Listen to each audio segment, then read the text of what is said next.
Yes, ma'am.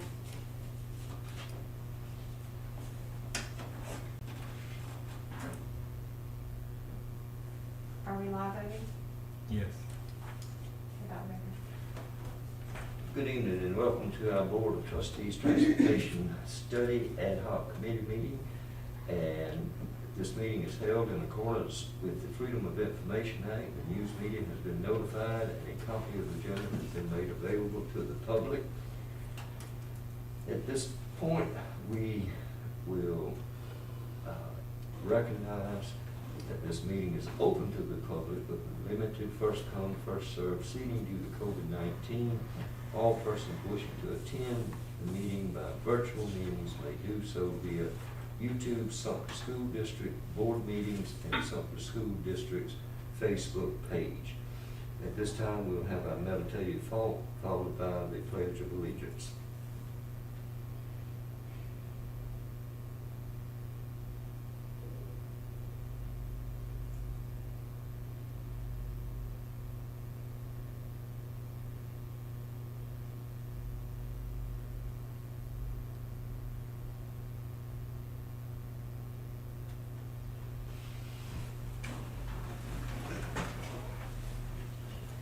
Pledge allegiance to the flag of the United States of America and to the republic for which it stands, one nation, under God, indivisible, with liberty and justice for all.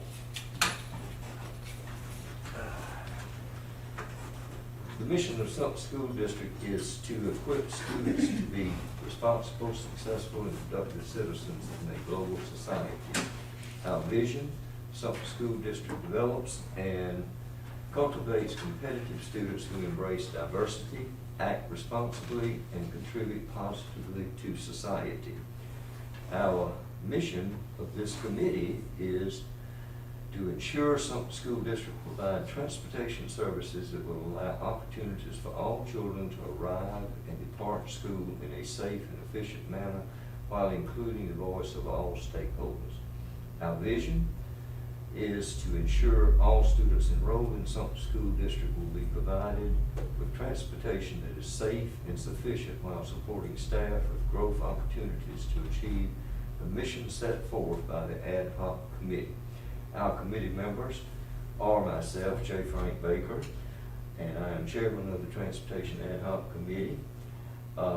We also have Brian Austin, trustee, and we have Matthew McLeod, trustee, and Cheryl P. Ray, trustee. Our subcommittee members are Anita Hunter, Evelyn Collier, Denise Jones, Jason Johnson, Teresa Sullivan, Valencia Gray Williams, and Alicia Case Rodriguez. Our staff members are Dr. Penelope Martin Knox and Amy Hanson. Tonight we have joining us virtually Cheryl Ray, Teresa. Yeah. She's not connected. All right. Teresa Sullivan, Denise Jones, Anita Hunter, and Alicia Case Rodriguez. Only one not connected is Ms. Ray? Not yet. All right, you can just let me know. So at this time, I will call the meeting to order. And again, I want to welcome everyone that's here tonight in person, those who are watching and participating virtually as subcommittee members, and to our public out there. Thank you so much. You have the agenda before you. If there are no objections to the agenda, it will stand approved. Any objections? Seeing none, the agenda will stand approved. Also, the consent agenda, which consists of the approval of the minutes. If anyone knows of any additional comments to the minutes or corrections, you may say so at this time. If not, then they will stand approved. Okay? They will stand approved. Ms. Ray is calling in. Ms. Ray is calling in now? Okay, so Ms. Ray is now joining us also. Okay, at this point in time, I will turn our meeting over to Mr. Cropper, who is our consultant. Thank you, Dr. Baker, and members of the Ad Hoc Committee. Thank you for and the board, thank you for another night of your time in working through the realignment study. I'm going to go ahead and start sharing my screen here. Get some things situated.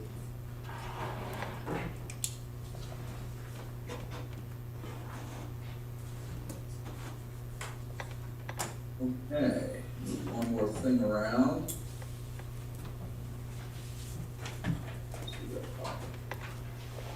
So tonight's our fourth meeting for the realignment study. This is our last meeting before we go to the public in December to share some options with the public and to get some more input from them at meetings. And we'll talk about that near the end of my presentation here. I don't have a ton of new material to cover. We have not made changes to the options since the last meeting, but we do have some things to discuss, and we've also done some things to further enhance the analysis that we're doing, and just to ensure that we're being as objective as possible and looking at everything through an equitable lens, like we're tasked to do. So the objectives for tonight are to review some updates that we made. Particularly, we've made some updates to our scoring, not the scoring per se, but to the ranking methodology that we're looking at as we start to size up the options to each other and also evaluate the current zones as it relates to some of those scores. And then finally, just want to look over a couple things, some feedback that's been received. We have received about almost 100 comments so far from people online, and some of them suggest some things. And so I wanted to bring those to the committee just to get your take on some of them and see if it's something that we should consider doing, or something that we should just, that we feel may not bring us closer to adhering to our objectives. And then just talk about those comments as it relates to the options to see if there maybe should be any adjustments before we come to the public in December. So I've covered this at every single meeting, and so I'm going to be pretty brief on this section, but we are here, as I say at every single meeting, to basically take a look at Sumter County as a whole. The zones that you currently have for your schools are still a residual of when there used to be two separate school districts. And since that consolidation in 2011, they haven't been looked at comprehensively. So the real big thing here is to take a look at your district as a whole, comprehensively as one unit, and determine what efficiencies could be made as it relates to utilization, transportation in particular, and demographics and some of the other factors that we've covered. We're looking at all three levels as we're working through this, and we're focused on developing a plan that's best for all children in the county, not looking at what's best for one school or one neighborhood or one particular student, but really what's best for all children as a whole. So we're working at Cropper GIS through this process with an open and transparent lens so that the public can follow along and follow materials that are being discussed at every single meeting.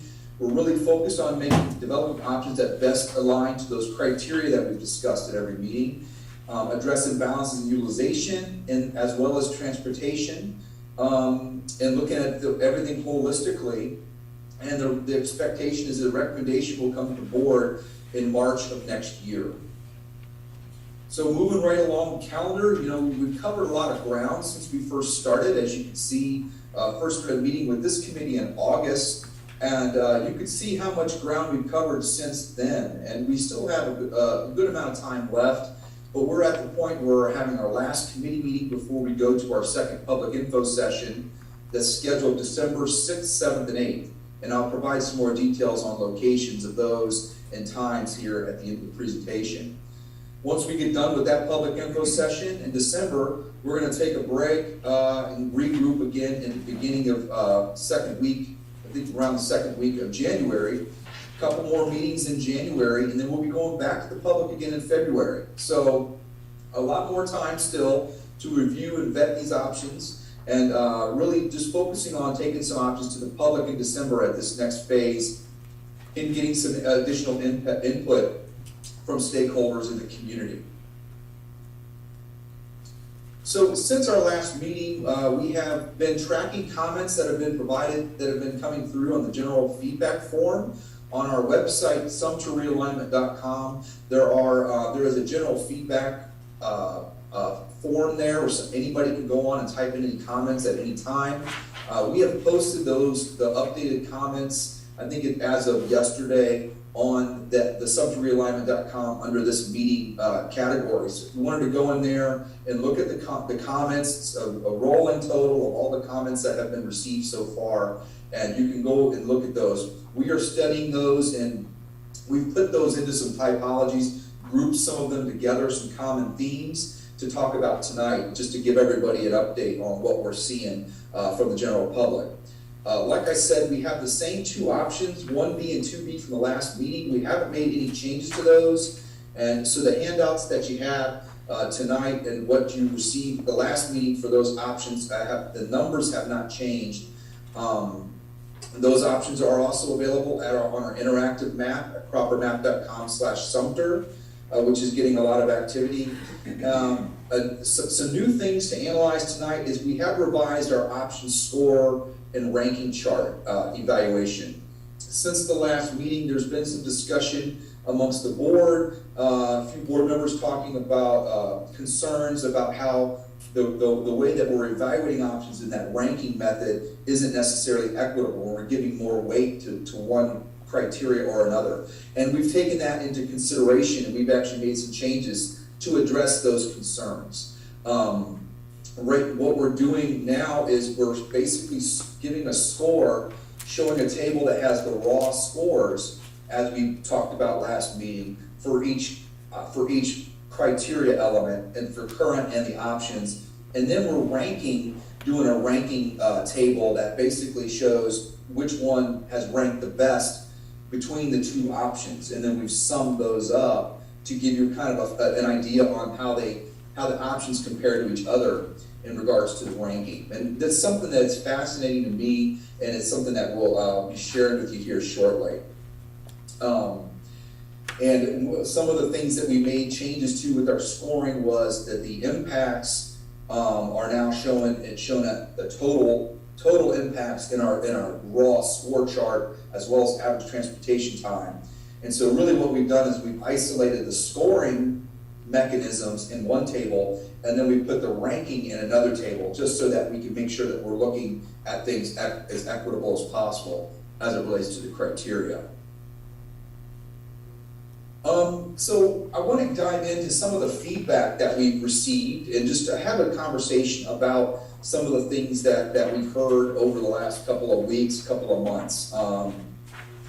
There was a couple of themes, a couple of comments about from communities in the Marlboro and Pepperidge subdivisions. And we talked about this briefly at the last meeting, but it's something that I wanted to bring back to the committee to talk about and think about, get your take on these.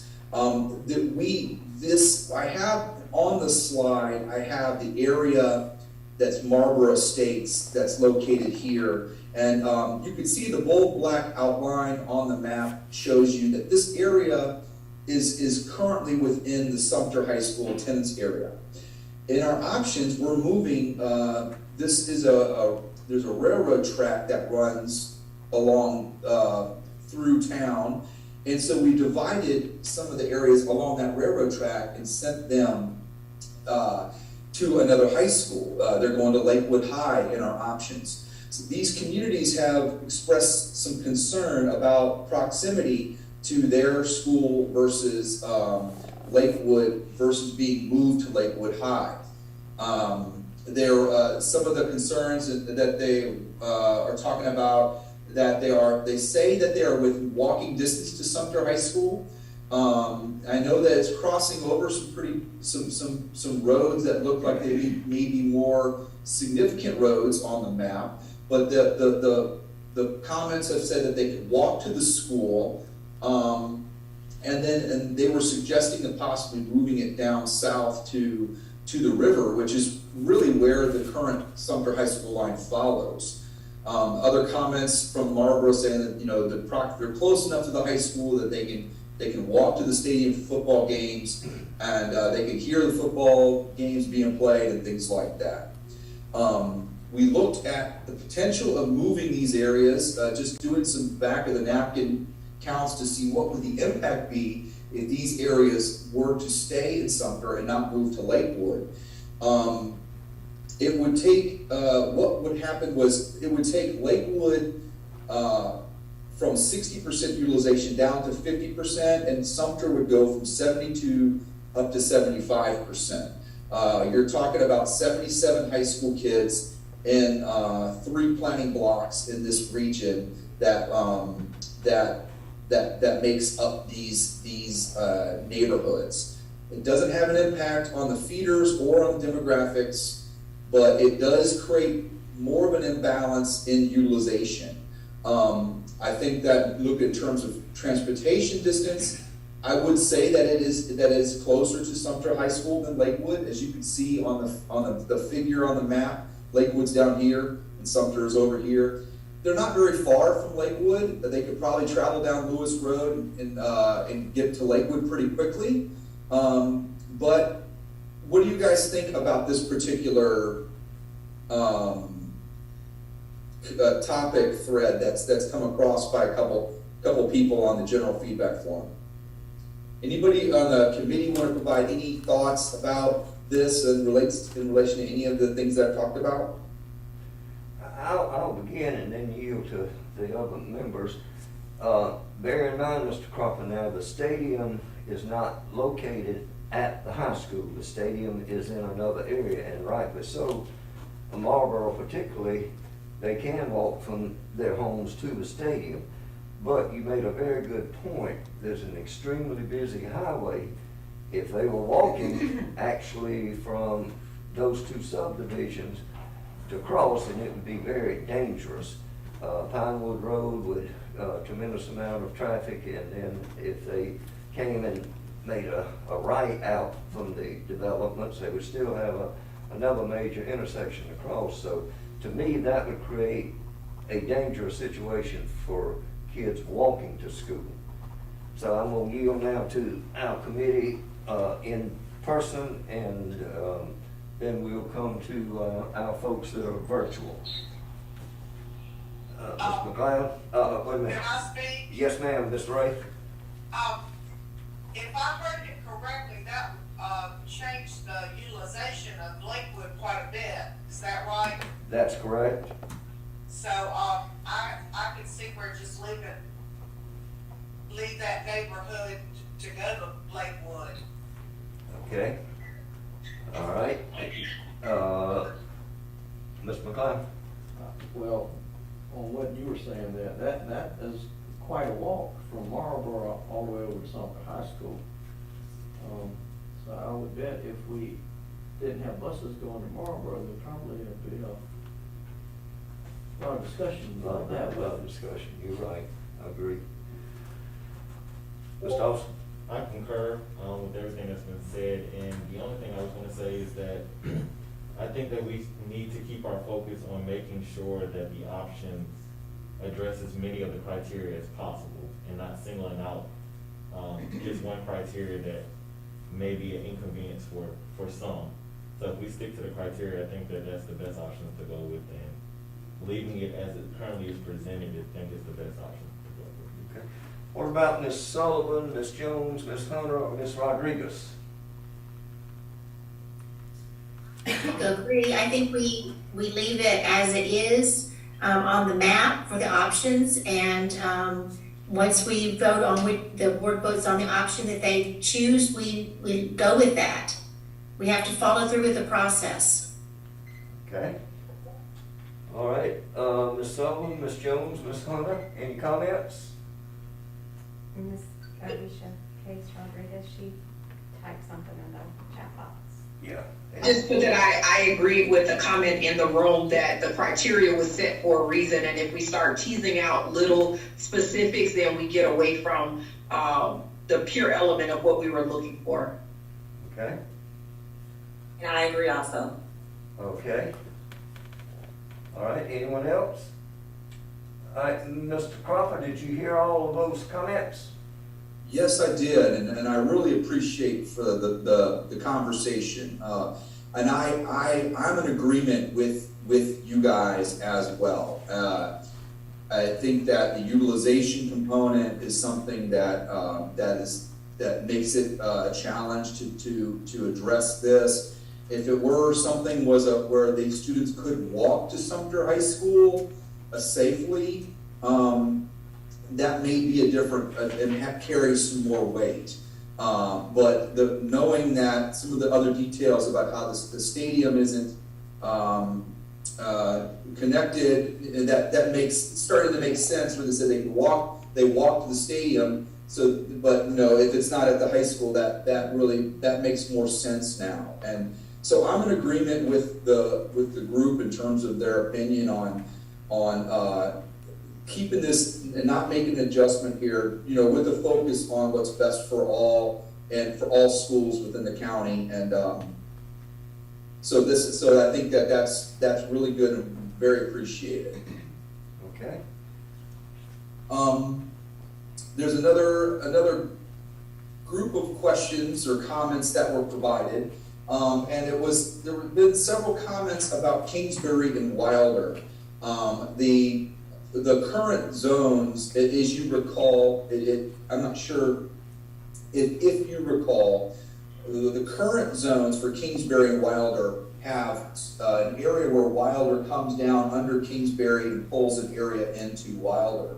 And we had looked at an option, the original option 2 took that away and sort of made a boxy configuration for Kingsbury and Wilder. When we did that, if you recall, it created a pretty big imbalance in the demographics of those schools and between Kingsbury and Wilder. So we reverted back to the current zones with the new 2B option. The community has expressed some concern about the Kingsbury and Wilder zones, the way that they don't necessarily have that boxy configuration in some areas that are going further away from home to Wilder than where they would be closer to Kingsbury. This is one where I wouldn't suggest a change back to make them like the option 2 was originally, because of the reasons that I had stated previously about how it creates that imbalance in demographics. But I wanted to just bring it to the table and just bring it to light to show, that there are people who are talking about it, who are concerned about that, but I'm not really sure if there's anything we could do about it because of with the focus on the criteria. Does anybody want to provide any comments on that or anything additional to that component of this? And I can show you on the map what I'm talking about if you'd like, or any clarification.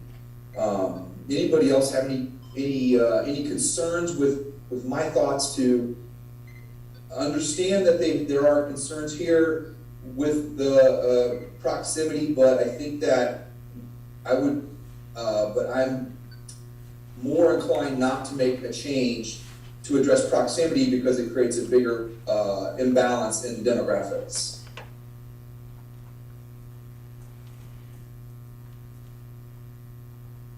Does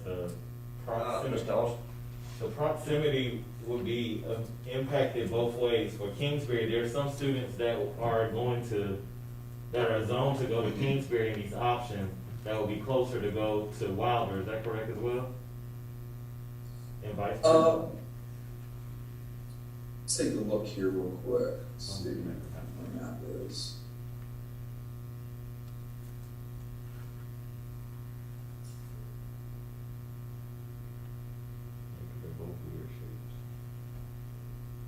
So when I zoom in here, the teal colored zone is Wilder and the brown colored zone is Kingsbury. And so these are current zones, and if you look at the option, you see what we've done is we have extended Kingsbury and Wilder further west to get students for the other rezoning purposes to address some of the other schools. But this particular area remains as it currently is between Kingsbury and Wilder. We did do one earlier that had this southern area feeding into Kingsbury, and Wilder picked up some area north of Millwood to give them some utilization, but that created a pretty significant imbalance in the demographics of the schools. In particular, the black population for Wilder was, I believe it was up in the 90 percentile range.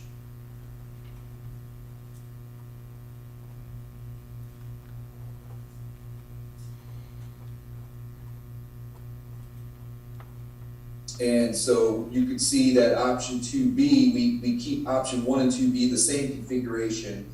And also keep in mind that this area is, there is the railroad track divides this area.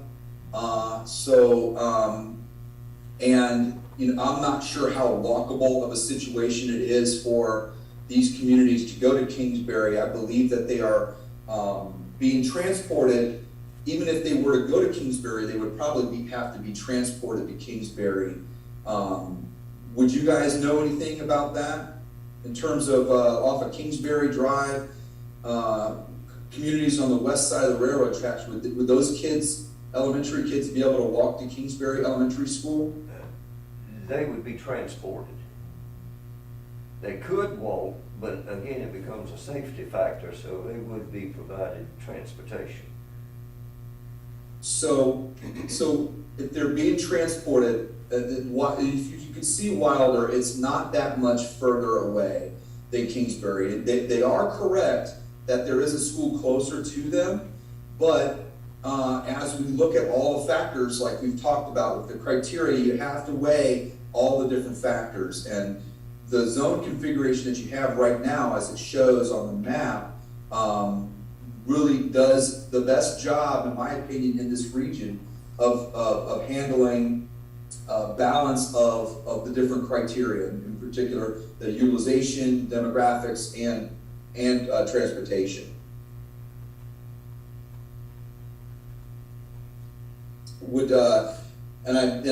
I'm not sure. I'm not really asking yay or nay on this, but I was just trying to see that it's helpful to understand that they would have to be transported regardless. But does anybody have any other comments about this particular comment thread that's been coming up on the feedback form?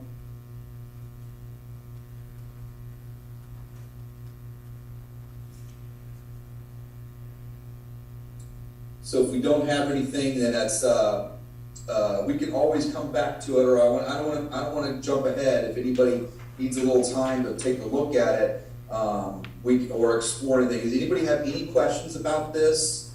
I'm inclined in suggesting that we keep it as it is. But if anybody has any opposition to that, please speak up. Let me know if you think that we should look at something different. If I could, I don't have any opposition to leaving it the way you have it. I think what has precipitated the comments is the public's belief and understanding that this realignment has as a priority transportation. And so that's why we have so many comments that say, I drive past one school to get to another, when what they think this whole proposal is about is transportation. Great, it's a great comment, and that's what I'm seeing too. And when we get to December and tell the story to the public, we'll make sure that we're clear that transportation is a focus, but we're also looking at other elements of the criteria.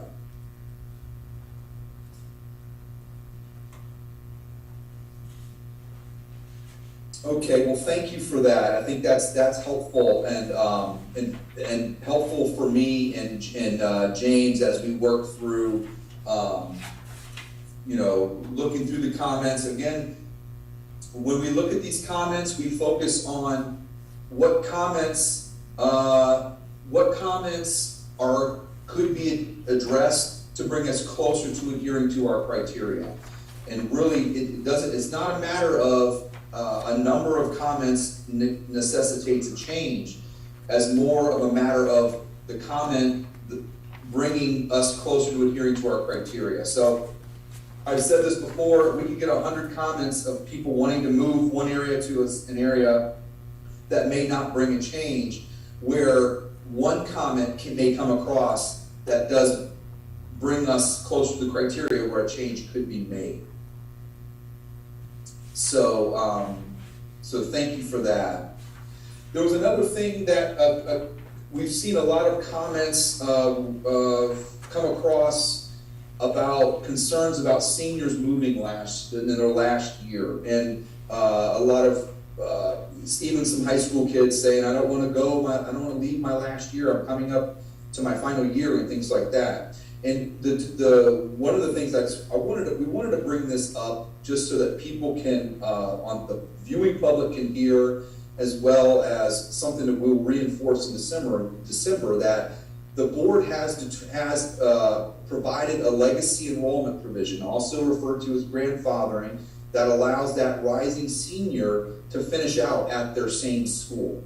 They have to have transportation provided, and their siblings are not eligible to stay with them, but the district has already covered this concern in allowing students at that final year of 12th, 8th grade, or 5th grade to continue to finish out at their existing school to further reduce the impact. But there have been a number of comments come across about concerns about moving in that last year, and I think that we just need to make sure that we're clear as you guys communicate to the public, and I will make sure to stress this when we go to the public in December, that this has been covered and discussed, and that the district is allowing these students who are coming in their final year to finish out. Any other comments on this particular thread that I brought up? Mr. Austin? There was another comment that I saw, I think it was in one of the previous ones, that spoke to the open enrollment. With the current open enrollment procedure, they apply at the end of the highest grade of the school they're at, or is it every year? Once they're in, they remain. So until they complete the Terminal highest grade. grade? Okay. I just wanted that to be something that was made clear to her, because I did see one of those comments about open enrollment. Okay, so if a student is open enrolled and they're eligible to remain throughout the course of their tenure at that school? That's correct.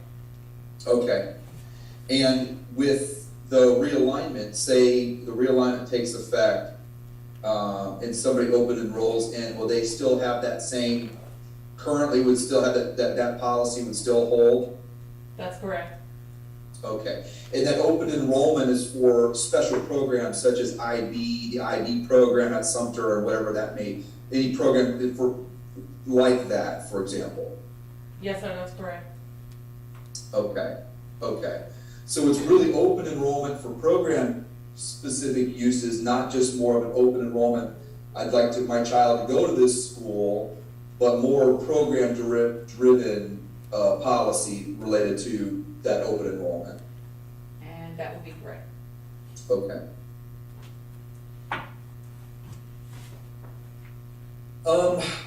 We had another, we always focus on the things that have been coming across that are looking for change, and some of the negative, I wouldn't say negative, but people who are upset or concerned about the realignment. But, and I hate to do, we do it just kind of like the evening news. We give some of the bad news at the front, and we finish off with the good news, which I don't necessarily think is the best way to do things. But there is some good news too here, in that there are comments that are coming across from members of the public who are supportive of the work that's being done, and supporting the options, and supportive of being realigned potentially to a school that's closer to them, and trying to resolve some of the issues in particular at high school and things like that. So it should be noted that that there's not all people who are concerned or upset, and that there are comments and input being provided of people who are happy with the work that you guys and we are doing on this study. So I think that's definitely noteworthy that there are positives in there, and that it's not all negative. So, any other comments on this one before we move on?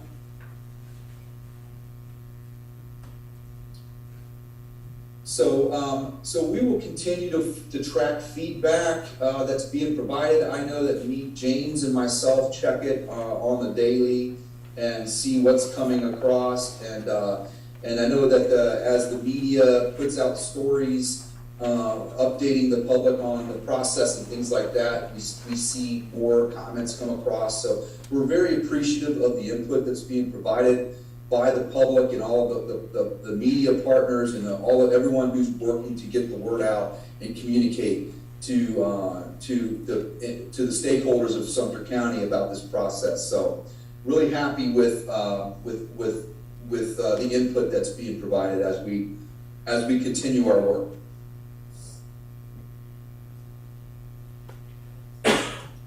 Can I ask a couple of questions that have been asked of me? Absolutely. The first question came about to this afternoon in a meeting that I was in, and some of the school teachers whose children are currently being allowed to attend the school where they are employed, although it's outside of their zoned school. They were wondering if their children would still be allowed to go to school with them. Do we have an answer for that? Well, if they're on open enrollment, it would carry over as long as that school has the grade level. In other words, if the school is K through 5 or pre-K through 5, and the child's approved for, and it's in the first grade, then that open enrollment would be good for the number of grade years that is offered at that school. Okay, And well, then- when you use the terminology open enrollment, but I think there's a difference between open enrollment and a request for out of zone. Open enrollment is for an educational program, and an out of zone request is for a different reason. Am I correct? Well, if it's approved for a different school, the same criteria, and even though you're looking at two different situations or two different criteria, if either or the other is approved, it would be for the duration of those grades at that school level. Okay, so even staff members' children can still, it still applies to them, basically. Yeah, they would be treated just like, any other person who Okay. applied. Okay, and then the other question that I have is for our military families. I'm wondering if consideration can be made for families. We have people moving into the district at all times of the year. We have a large group of families actually PCSing into the Sumter School District over the Christmas holidays. So when they come in, they may be zoned for one school, and then as a result of the realignment, in the fall, now the children are going to be going to a different school. Is there a concession that can be made for that they can remain in that school that they originally go to? And yes, we all know military families go through so many transitions, and children already are, stretched pretty thin educationally.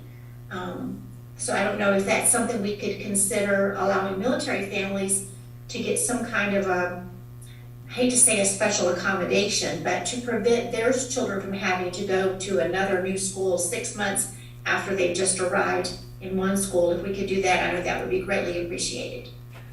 And what I'm going to do is yield to our superintendent on that and let her make a comment, and then we'll come to Mr. McLeod. Oh, you want to go for it? But I was just gonna say, that's probably something that we probably need to have our policy committee look at.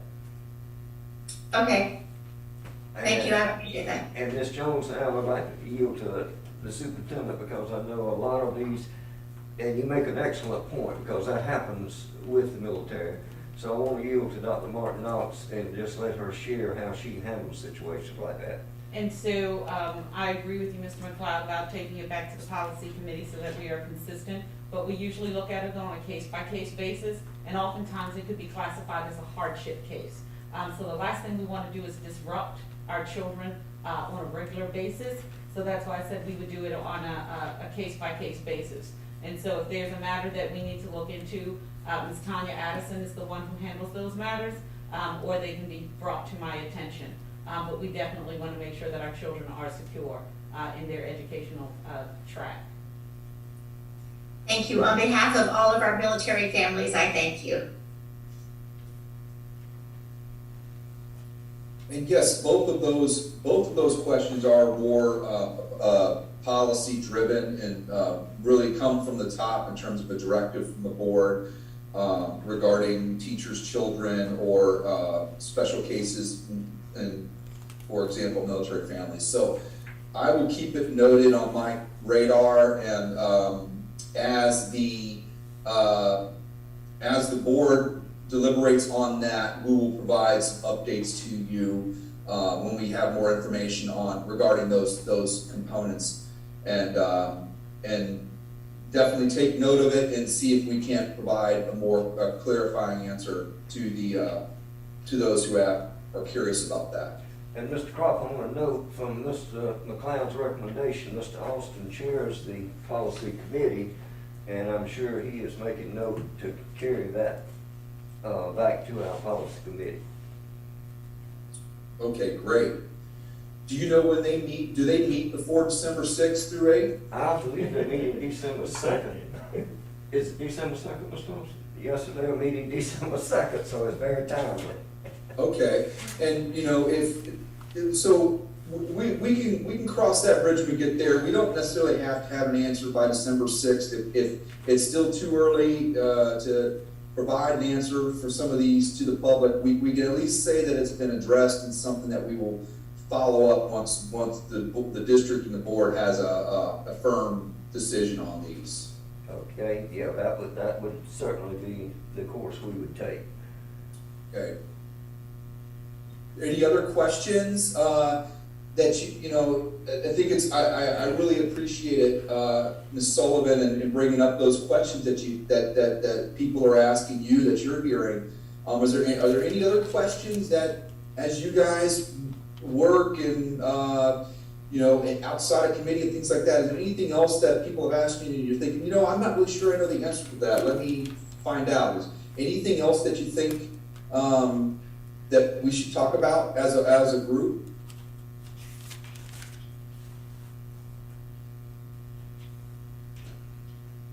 Okay, well, I will, if something does come up, you know, you can always post it in chat, or you can just let me know and I can stop and we can talk about it.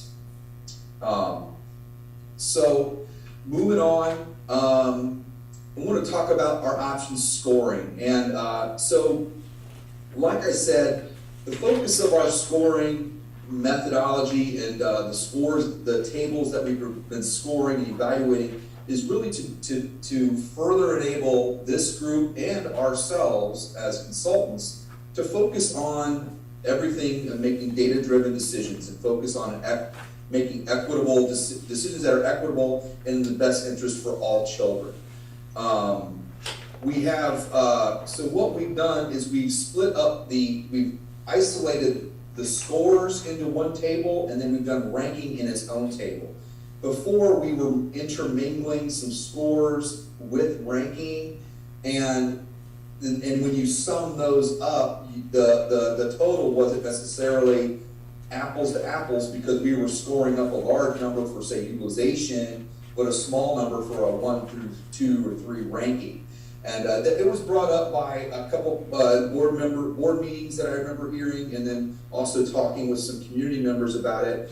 It made us go back and take a look at it and just see, is there some way to sharpen the pencil on this and make sure that we're doing things as objectively as possible in focusing on these criteria as a whole, holistically, equally. So we have made some changes, and I'll show them here to you here. So what we've done with the ranking, we've done some scoring and in one table, and we have the ranking in another table. So when it comes to the ranking, we basically looking at all of the actual results, and whatever result scores the best, which is the highest score, that gets a rank of 1, and then the second place, since we have 2 options, that gets a rank of 2.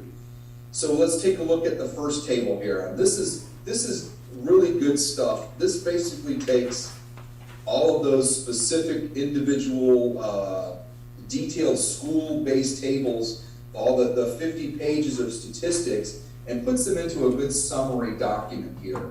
So when you look at this, everything other than impacts and transportation, the higher the score, the better the option ranks, is performing, I should say.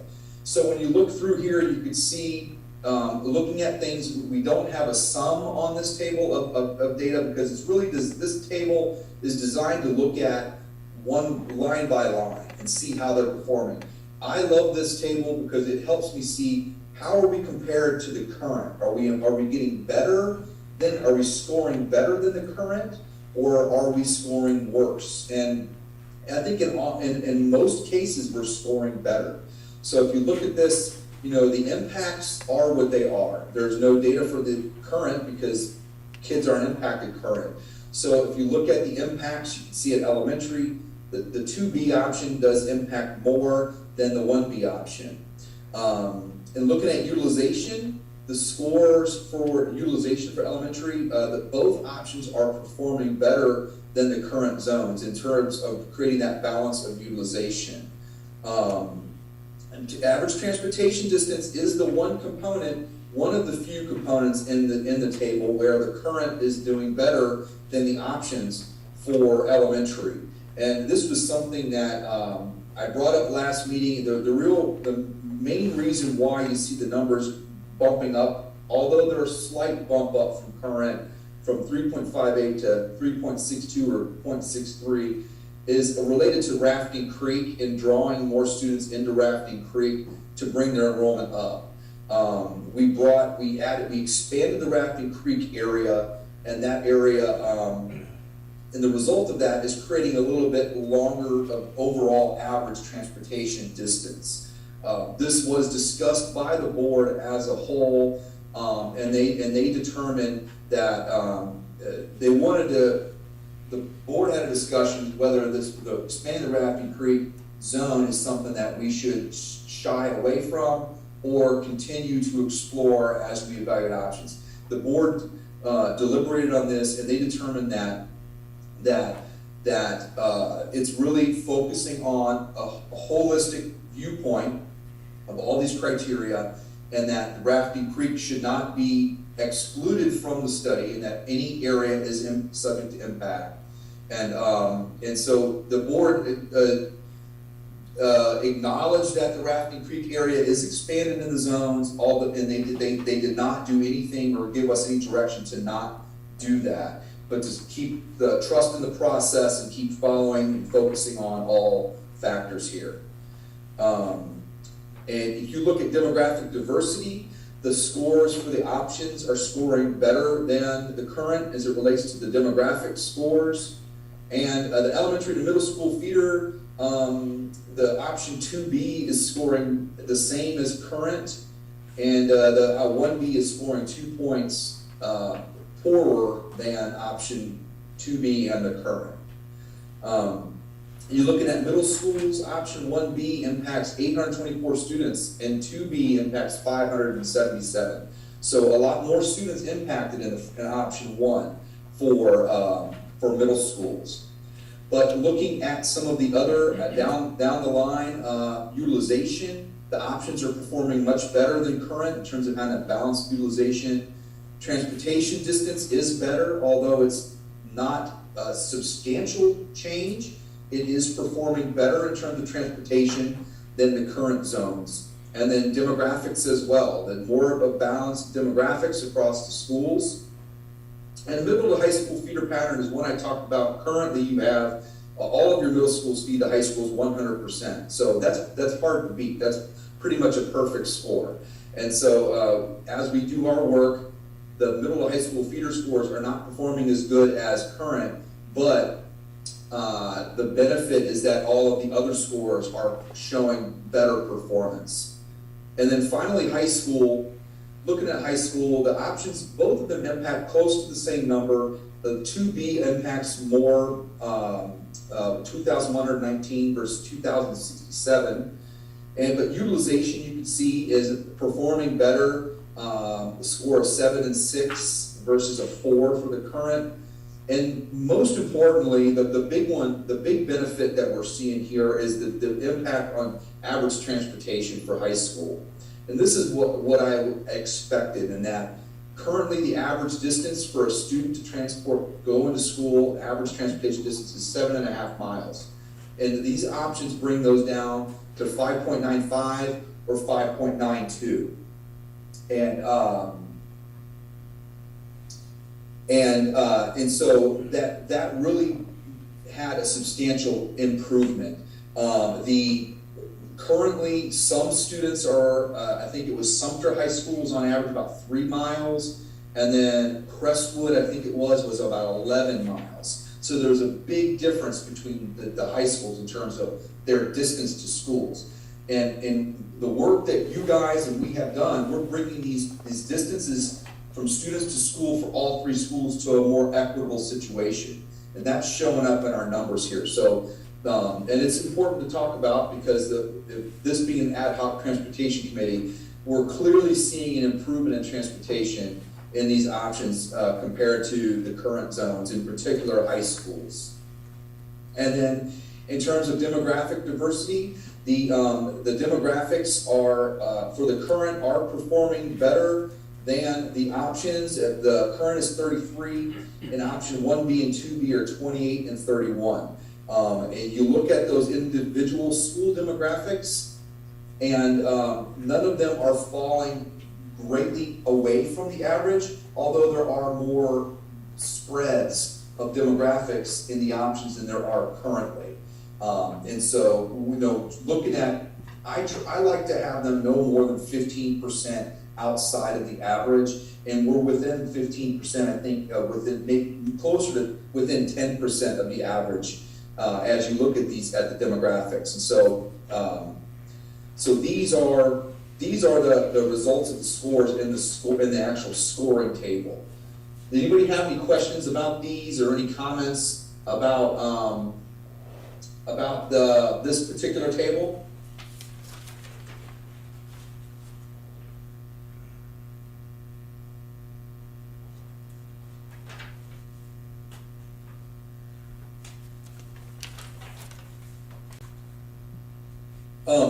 And so this table, what we've done then is this table gives you kind of a breakdown of the scoring results. But then what we did is we took it to the next step, and then we ranked option 1 and 2B based off of what is scoring better. And so if it's a higher score in terms of utilization or demographics or feeder patterns, it would rank first, and then the other one would rank second. If it was a lower distance in terms of average transportation, the lower one would rank 1, and the next one would rank second.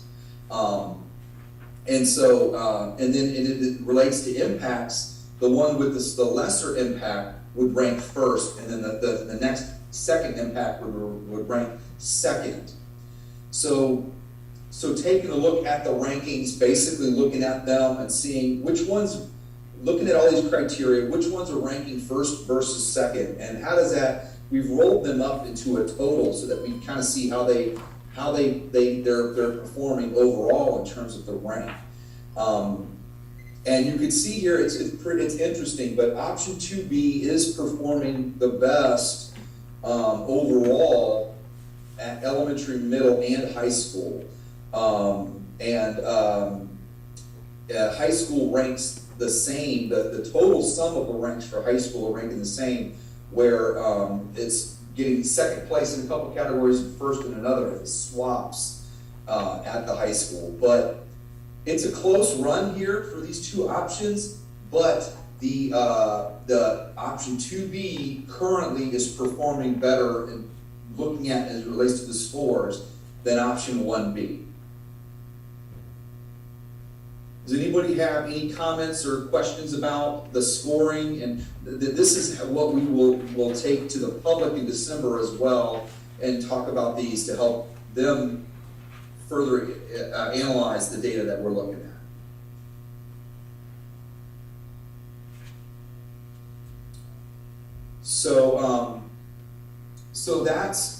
So that is, I wanted to talk about that. That is something just a difference in our methodology, but I'm happy with the change that's been made so that now the ranking is separate, is standalone, and we're looking at things equally here as it relates to the ranking.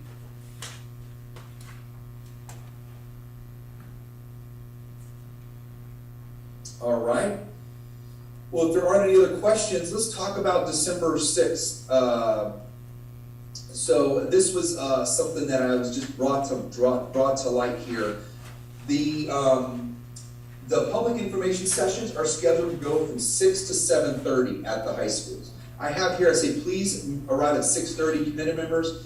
I meant 5:30. If you could be here at 5, you could be at the site at 5:30, that would be great. I know that you're coming off work at 5 o'clock and traffic and things like that. If it's a problem, try to be there as early as you can. We'd like you to see the setup with how the meeting will be set up. Basically, what we're doing is we're hosting meetings at Crestwood High School is on Monday the 6th from 6 to 7:30, and then we're going to Lakewood on the 7th. From 6 to 7:30, and then Sumter on the 8th. If at all possible, if you guys as committee members can be at all three of these, it would really be appreciated. Because what we're going to be doing at these meetings is we're going to have a presentation, a PowerPoint presentation in the auditorium, where we're going to talk through our objectives, our criteria, our timeline, all those things that we've been talking about at the beginning of these meetings, and where we've come as a committee up to date. So give the public an overview of the process that's evolved to date.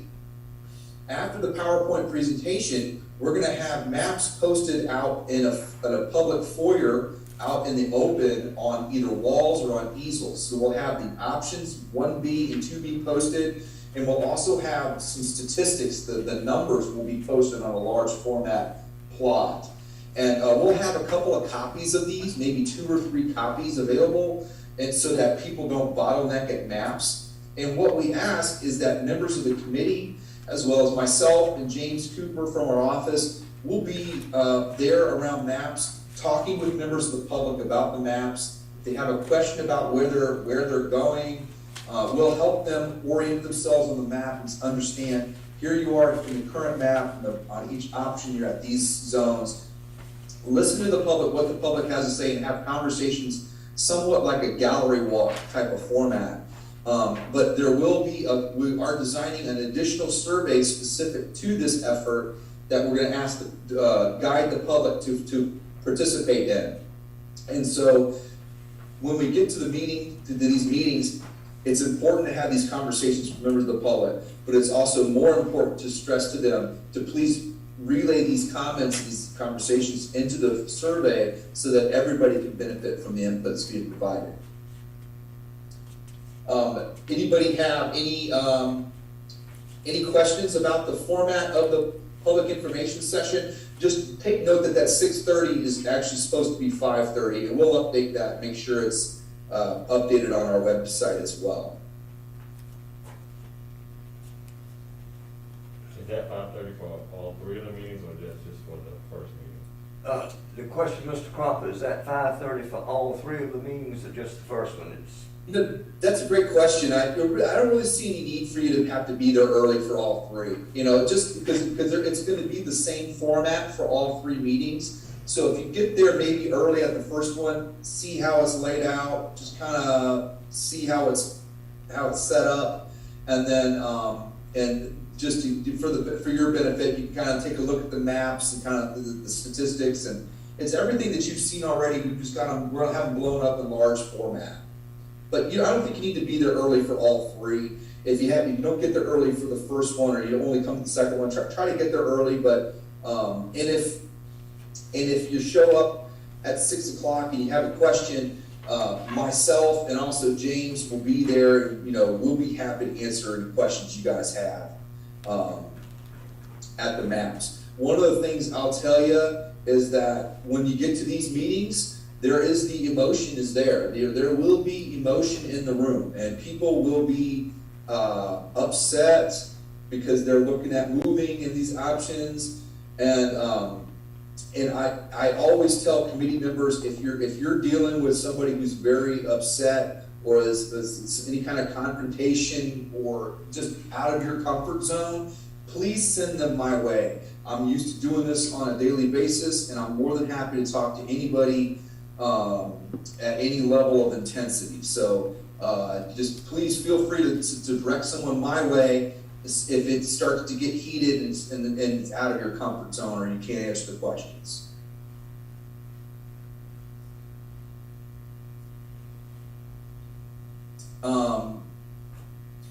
So the last thing I have is just the next steps. We'll be doing these high school meetings starting on the 6th. Like I said, we'll have this online survey. We're going to kick it off on the 6th, and then it's going to run all the way through the new year until January 3rd. And that's when we'll take the survey down and tabulate some results from the survey. And the general feedback form will be running at the same time in parallel. So we'll be tracking all this feedback, just an additional way to get more input from people.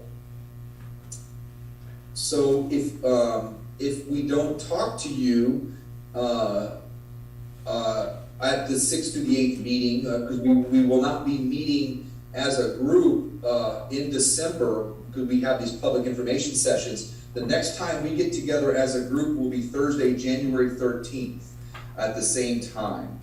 And that's really our next session for meeting with an ad hoc committee. Okay, there is a question, will the public meetings have a virtual option? So, I know that we are planning to be on site, so we will not be hosting a Zoom like this, but I don't know if the school district will have any type of, if there's any way to have a virtual component to the public information session. Mr. Crawford, I'm going to let Dr. Martin express that, please, sir. So I was wondering, would live streaming it be an option? It's not virtual where they can interact, but it would be an opportunity for us to live stream it and target more of a larger audience. Yes, ma'am, and that's what I put virtual. This is Alicia Rodriguez. I meant a live stream so that people could see it. Yes, I think we can work something out. Yeah, I think it's a great suggestion, a great idea. Mr. Holmes? I was just saying, like we did the citizen advisory meeting, so can we have that in high school? Okay. Not bad. So that's a great suggestion, just to try to get as many people to participate as possible. That's really the goal. And I know that the district is going to be, they've been doing a really good job of reaching out to families and getting parents aware of what's going on. And they're going to do another, they're going to keep blasting the public with information about this upcoming meeting. And so they put out a community interest survey, and I know that has had a lot of feedback from as well. So I do expect that these are going to be pretty well participated, in my opinion. I mean, I wouldn't be surprised to see 100 people or more at one or more of these public info sessions. So I'm excited to have it. I'm glad the district has decided to host these on site. All right, Mr. Croft, before you get away, let me come back to our people in person and our people who are virtual to see if they have any questions, information, anything to share with the committee. So at this time, I'll start with our board members present and then do any of our virtual folks. Yes, Mr. sir. McLeod? Well, I guess this would be to the three of us. This study is going along very smooth, very fast. And I know that it'll be supposed to be done, finalized in March. But at that time, I think the district is pretty much going into, or finishing up, preparing for next year. And I don't know if we're planning to implement this next year, but I would suggest that we make it a 2-year process instead of a 1-year process that quick. I don't know how y'all. Because they're already planning for what's gonna be going on in our schools as they are for next year. I think they're gonna need more time to get this implemented in those couple of months. So we tasked the administration with devising that plan of how that transition will look. That's what I was think gonna say, that's we what yield to the administration. And then I guess we would discuss it again. Think about that. Full board meeting. I mean, they will be more Getting that look. suitable to discuss how that transition will look than we will be. Yeah, they would definitely know, and another piece of that, of course, would be, obviously, first and foremost, the students, but staff is gonna have to follow students. Right. So we would have to look at how we are going to deploy the various teachers with the changes in numbers at the various schools, so, and keeping in mind that basically, time-wise, we start the scheduling for kids for the next year, I guess, in February, late January, February. So all of that'll be going on, so that's a good point. Well, Mr. that McLeod. gives a couple of months if we try to do it next year to get everything set in stone.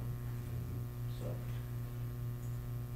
Well, And maybe it looks as though like our pre-K kids or kindergarten kids that are starting, maybe they're the ones, the first phase, maybe we do it in phases or something of that that might sort. be something to look at as well. okay, so we will ask administration to kick that around a little bit And and then we can bring that back to think about the some full things. board, I and guess. Bring it back to the full board. So Well, that we worked can out send well, this up to folks. policy committee. Yes, sir. All right, Ms. Ray, are you still there? She's not, she had to leave. She had to leave. Okay, and I guess the virtual folks heard that conversation, so that's what we'll do is, let Dr. Martin Knox wrestle with that one a little bit and then come back to the full board with some information. All right, anything else? Anybody out there in All right, anybody in virtual there? You see anybody? I don't see any other chats, so. Okay, no other chats, I see 4 is the last one. All right, well, recommendations, we really don't have one since we're yielding to our administrator to, our administration to come back. I guess our recommendation is the recommendation about the discussion for policy committee. Yeah. Okay, so we'll bring that to the full board, to refer back to the policy committee. And I'm going to appoint you, since you chair the policy committee, when we get to that board meeting, we'll have that. I'll yield to you to have that time. Another thing that was brought up earlier that policy also might want to look at was employees. Yep, I got it. Got You got that Okay, too. good. What do you mean employees, like following kids? Employees, students. The teacher being recommendation. able- Making them, Yeah. Got it. Yeah. Okay. All right, can you think of anything else? Dr. Martin? No, sir. Okay, I guess that brings us down to closing of the meeting, and I just want to again thank everybody for their participation. And this is a lengthy process, and we're taking it by clips and moving along, and thank everybody that participated tonight on our committee, as well as the public that is viewing this. And again, from our last meeting where we had approximately 40 comments, this time we're up to 100, or right at 100, so that's a good thing. So please, public parents, give you input, give you suggestions, give you ideas, give you concerns, and please utilize that opportunity, and then encourage you to come out to our public presentations December 6th, 7th, and 8th, and we look forward to having that dialogue and that feedback and that input coming at those meetings too.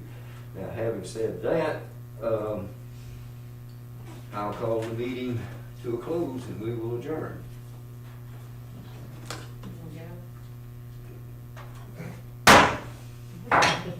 Thank you all, have a good night. Thank Thank Mr. you. Thomas. So you too. First time I have a gavel. Gabbler. And you did it real, look at the wrist.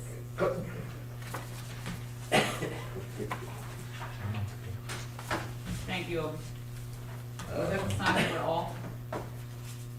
Or was that the sign with that?